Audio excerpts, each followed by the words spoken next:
All right, so maybe you're thinking about picking up The Art of the Deal, but you're not really sure if it's worth your time. Yeah. You want to know, is it actually a good business book, or is it just Trump, like, bragging about himself? Right. Is this really insightful or is it just self-promotion? Exactly. That's what we're diving into today. Yeah, we're going to help you figure that out. We've got reviews and summaries and opinions, and hopefully by the end of this, you'll know whether or not this book belongs on your bookshelf. Exactly. We read it so you don't have to. Perfect.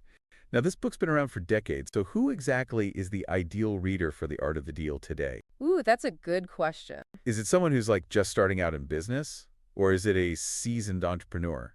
You know, I think, honestly, the ideal reader for this book is someone who's fascinated by Trump. Okay. If you want to understand how he thinks, how he sees the world, what his persona is all about, this book is a really fascinating glimpse into that. Okay. But if you're looking for a practical step-by-step guide to business, you might be a little disappointed. Interesting. So it's less of a how-to manual and more of a window into Trump's world. Exactly. It's more like a time capsule from the 80s. Okay. You know, it's a very specific business climate and a very unique personality. Gotcha. So let's unpack the book itself then. What's the writing style like? What are some of the core concepts? So the structure is kind of all over the place. Okay. You know, Trump will walk you through a typical week in his life, and then it goes back to his childhood and his family, and then it'll jump into these deep dives on specific real estate deals that he's done. So it's like part memoir, part personal philosophy, and part, like, business anecdotes. Yeah, exactly. And the writing style is very much Trump. Okay. Bold, brash, unapologetically self-promoting. Yeah. He loves to talk about his successes, Uh-huh. and he's not afraid to kind of throw some shade at his rivals. Yeah, that's definitely the impression I've always gotten. Right. You mentioned that it might not be the best for practical business advice. Are there any nuggets of wisdom in there? Oh, absolutely. Any recurring themes or principles that you think stand out? One thing that really jumps out is Trump's emphasis on thinking big, Okay. being audacious in your vision. Like, he really believes in aiming for the stars. Yeah. And even if you fall short, you'll land among the stars. I mean, that's a good message, but isn't that a little generic? Well, on the surface, it might seem like a cliche, Right. but what sets The Art of the Deal apart is that Trump illustrates these principles through real-life examples. Okay. He's not just saying think big. Yeah. He's showing you what it looks like in practice. So we actually get to see how he applies this in real situations. Exactly. You're in the room with him as he's making these deals. I could see how that would be much more valuable. Yeah, you get his thought process, the strategies, the risks he took. Now, before we dive into any specific examples, we do have to address the elephant in the room. Oh, yeah. The ghostwriter Tony Schwartz, Right. he's claimed that Trump actually had very minimal involvement in the writing of this book, Yeah. which obviously raises some questions about its authenticity. Right. How much of this is really Trump's voice? Exactly. That's a really critical point to consider. I think Schwartz's claims definitely cast a little bit of a shadow over the book's credibility. Yeah.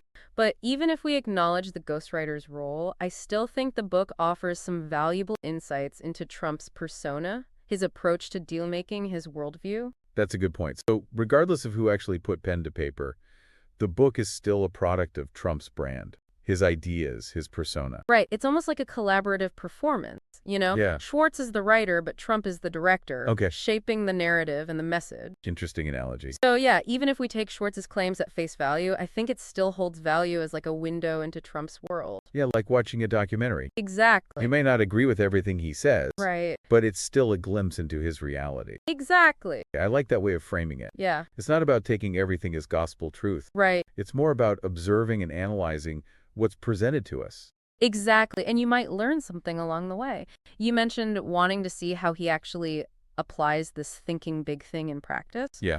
One of the most famous examples from the book is the story of the Grand Hyatt Hotel. Oh, yeah, in New York. Yeah, in New York City. Didn't he buy that place for like nothing? Yeah, and turned it into a gold mine. Exactly. He saw the potential in this like rundown, bankrupt property that everyone else had given up on. Uh-huh. But he was able to leverage his connections, his negotiating skills to secure tax breaks financing and ultimately transform this thing into one of the most iconic hotels in New York. Yeah, that's a pretty impressive turnaround story. Yeah. But I gotta say, most of us aren't in the market for buying crumbling hotels. Right. So how do these lessons apply to, smaller everyday business situations? Well, I think the principles are scalable. Okay. You know, think about it, identifying undervalued opportunities, negotiating favorable terms, having a clear vision for the end result.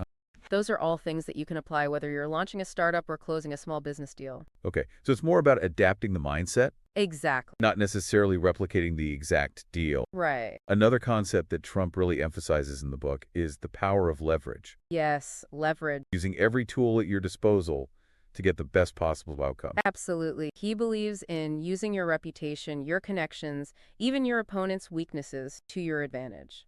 I can see how that could be effective, but it also sounds a bit ruthless. There's no denying that Trump can be ruthless in his negotiations. Yeah. He's not afraid to walk away from a deal, use threats, or even create a public spectacle to get what he wants. That definitely sounds familiar. Right. But is that really a sustainable strategy? I mean, burning bridges and alienating people doesn't seem like a good long-term plan. That's a valid point, and it's important to remember that the art of the deal is a product of its time. Okay. It's a reflection of the 80s, the world of New York credit estate. It was a very different time.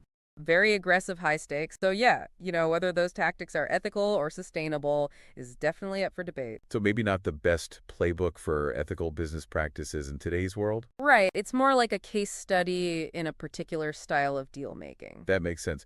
Now, you mentioned earlier that The Art of the Deal might not be the best book for practical business advice. Yeah. How do you think it compares to some of the other popular business books out there? Okay. Like Good to Great, Built to Last? Yeah, those books tend to focus on more universal principles of leadership management, company culture. Okay. They're very grounded in research and data, and they offer these like frameworks and models that can be applied across different industries and contexts. So they're more about building sustainable businesses over the long term, Yeah, whereas The Art of the Deal is more about winning in the moment. exactly. It's about getting that individual deal, even if it means being a little aggressive. So The Art of the Deal is really a reflection of Trump's personality, Absolutely. his individual approach to doing business. It's not necessarily a blueprint for building a, lasting ethical company. So it sounds like it's more about understanding a specific mindset, Yes. a specific approach, Yeah. rather than learning like a set of universal business principles. Exactly. It's about getting inside the head of this master deal maker, Uh-huh. even if you don't agree with all of his tactics. Okay, that makes sense. Now, for someone who's maybe a little skeptical of Trump and his methods, Yeah, is there still value in reading The Art of the Deal? that's a great question. Like, why bother? It really comes down to what you're looking for, I think. If you're purely seeking ethical, universally applicable business advice, there are probably better books out there. Okay. But if you are interested in understanding how Trump operates, how he thinks, how he negotiates, Yeah.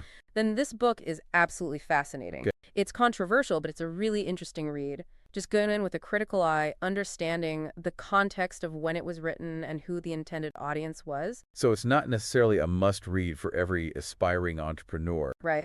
It's more of a niche recommendation. Yeah, I think so. It's a glimpse into a particular era of business and a very unique personality, Okay. but it's not a universal guide to ethical and sustainable business practices. It's really more about understanding a mindset than finding a specific blueprint for success. Yeah. I like that. Now, we've talked a lot about what The Art of the Deal is, Uh-huh. but maybe it's helpful to also talk about what it isn't. Yeah, absolutely. This is not a feel-good, everyone wins kind of business book. Right.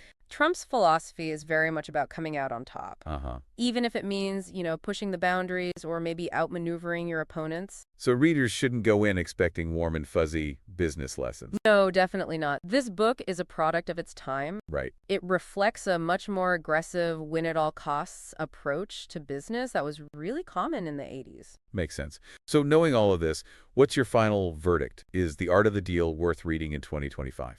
I think it depends on your goals. If you are fascinated by Trump and you really want to understand his worldview, his deal-making style, even his flaws, then yes, I think it's worth a read. Okay. Just go in with a critical eye, understanding the context of when it was written and who the intended audience was. So not a must-read for every aspiring entrepreneur, Right. but more like a niche recommendation for people who are really interested in this particular person. Exactly. It's a fascinating glimpse into a particular era of business and a very unique personality, but it's not a universal guide to, ethical and sustainable business practices. Well, I think that about wraps it up for our deep dive into The Art of the Deal. Yeah, Thanks for breaking all that down for us. my pleasure. And for those of you listening, we want to hear from you. Did this deep dive change your perspective on The Art of the Deal? Yeah, let us know. Hit us up on social media. Let us know if you think it's worth a read, or if you have any other books that you want us to take a deep dive into. Yeah, what controversial figures should we tackle next? Until next time.